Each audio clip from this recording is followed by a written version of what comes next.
In Studio B now is former BYU football standout, a defensive gem, Brian Logan. Brian, welcome to the show, my friend. Thank you. I'm only a standout because I was like 3 feet shorter than everybody.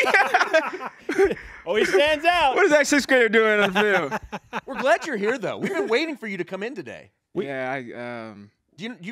remember why, correct? Yep, I remember why. It's to celebrate Jerem Jordan's birthday, Brian. Oh, it's his birthday. Yeah. And you were supposed to bring the gift. What'd you bring? Gift. What did you bring? Hey. What did you bring so we could give to him? That was your job.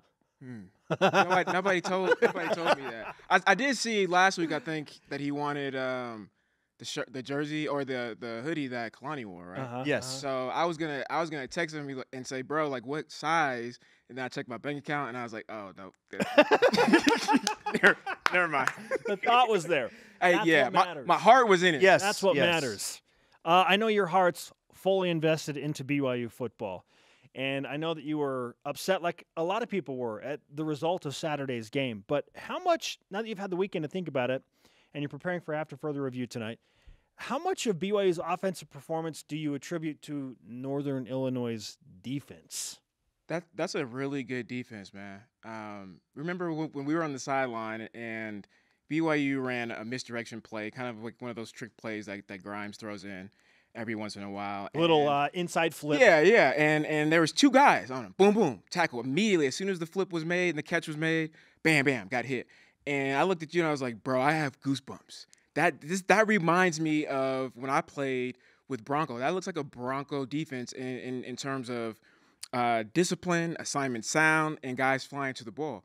And so that's a good defense. I give a lot of credit to them. However, when you look at an offense doing the very best that they can do in the defense, right? So all 11 guys, all 22 guys at the very highest ability, right, performance-wise. And I think BYU wins. I think the BYU offense won a lot of those matchups.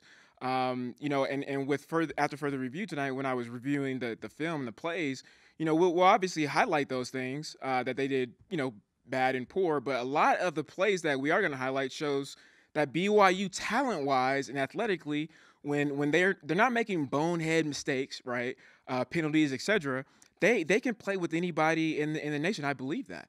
And so, the majority of the time, especially when it came down to crunch time, right, the BYU offense was not, I would say, at its peak performance-wise, and therefore, I think, came up short in a couple plays. Well, some of the things you just mentioned may be the answer to this question, but we were talking earlier in the show, and we heard from head coach Kalani Sitake talking about we've got to get back to BYU football. What does that mean? What does that mean, do you think? I think that the biggest frustration for me, and I would just say as former players, and probably fans as well, is just inspired football, man. Inspired football. You get an opportunity to play a game, and most of you get an opportunity to play a game that you love with having your education paid for and free. What? There's nothing else that should inspire you from that.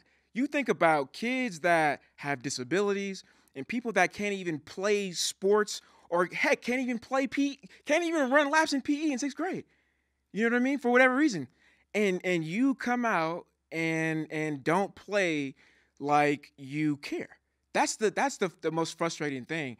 Now, with this university, man, I'm not LDS, dude. And I'm like, man, I got the whole church. The church is on my back. Like, oh my God. I have 200, 300 countries looking at me like it means something, man. It means something more. And I would just think, as a Christian, being in this environment, it should be a lot easier for guys to think that way, right? And to say, you know what?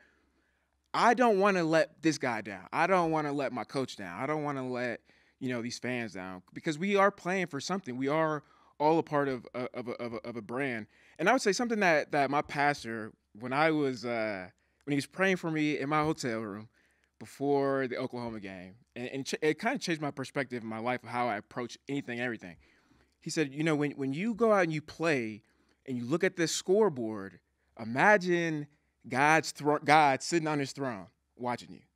And instead of looking around the stadium and seeing all these fans and cheering for you, those are his angels attending you.